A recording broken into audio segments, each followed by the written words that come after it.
Today, we're going to talk about what is the difference between a good trader and a great trader. Many people often wonder about this. What is the difference between the guy who makes a living and the person they write the books about? The difference between these two traders might be different than what you expect.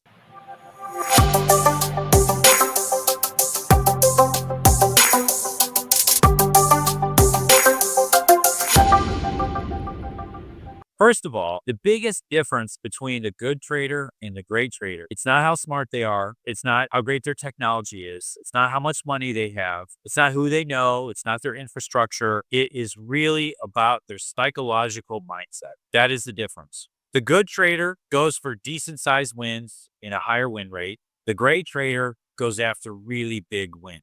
So let me share a story with you. So many of you know George Soros. George Soros might be the most famous trader of all time. There's a guy named Stanley Druckenmiller who used to work for George Soros. Stanley Druckenmiller is one of the wealthiest men in the United States, multi-billionaire, brilliant trader. So one of the things that George Soros did is he tried to have people come in and work under him to reduce his burden in trading and managing money. So George is very interested in Stanley, and so he recruited Stanley to come trade for him. But initially, Stanley said, "No, I love what I'm doing on my own. I don't have any interest."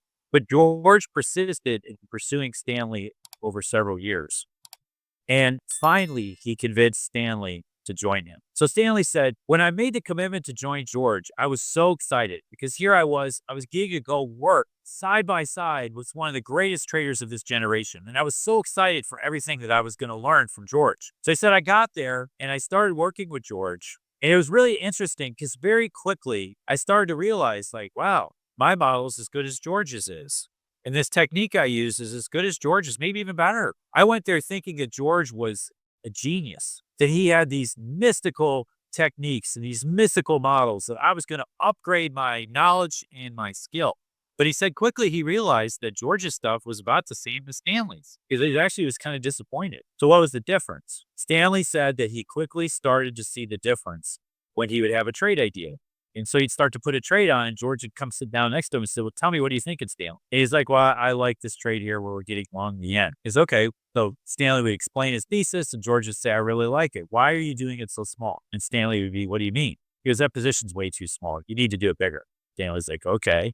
He's like, look, if you want to make money on the idea, you got to put money behind it. You got to make the bet. And early on, and sometimes when Stanley was reluctant to do that, George would quietly walk out of the room, go in his office, and start buying it himself. Stanley said that the greatest thing that he learned from George was not George's models, not George's techniques. It was the ability to trade big when you had your best ideas. He said George was brilliant at trading big when his best ideas came along and turning these into really big trades that made a substantial impact on the performance of the portfolio for the year. If we bring this back to now, to this point, when I go through and I work with traders, and I've worked with hundreds and hundreds of traders where I go through and I look at their P&L distributions and I look at their trades. One of the things you'll see is the difference between a trader who makes 100,000 a year and a million a year, or a million a year, a billion a year, and 10 million a year is the size of their winner.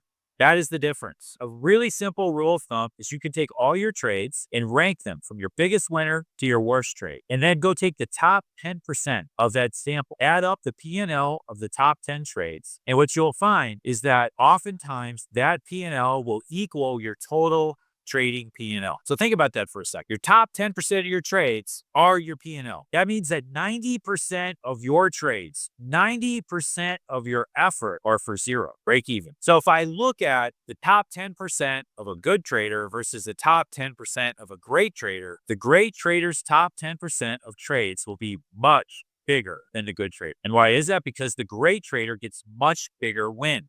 And to do that, we have to have the mindset. So the good trader is oftentimes always thinking about, well, I'm up $5,000 in this trade and I don't want to give it back. So they do things to try and make sure they protect the money they've made. The great trader, on the other hand, when they're up $5,000, they're like, I'm getting great feedback on this trade, and this might be one of those trades that's going to make my month, make my quarter, make my year. First of all, you wouldn't have made the trade to begin with if you didn't believe in it. So one difference between good and great is conviction level. Good traders take good trades. Great traders take great trades. So what does that mean? The good trader will sacrifice some quality just to take a trade and have a chance to make some money. The great trader says, no, I'm going to wait and I'm going to wait and I'm going to wait till everything lines up and I know my opportunity is asymmetric. I know that I can make 5 times what I'm risking. And if I can't do that, I will not trade. So from the beginning, the great trader is more selective than the good trader. So that's one thing. But then once the trade's underway, the great trader goes, I know this trade can make 5 times my risk. I'm up $5,000 in this. This is actually telling me I might have a good one. And so his mindset is, I'm going to hold for the 5 times my risk. Or his mindset might be, I'm going to take the $5,000 I'm up and I'm going to spend it in a very smart, systematic way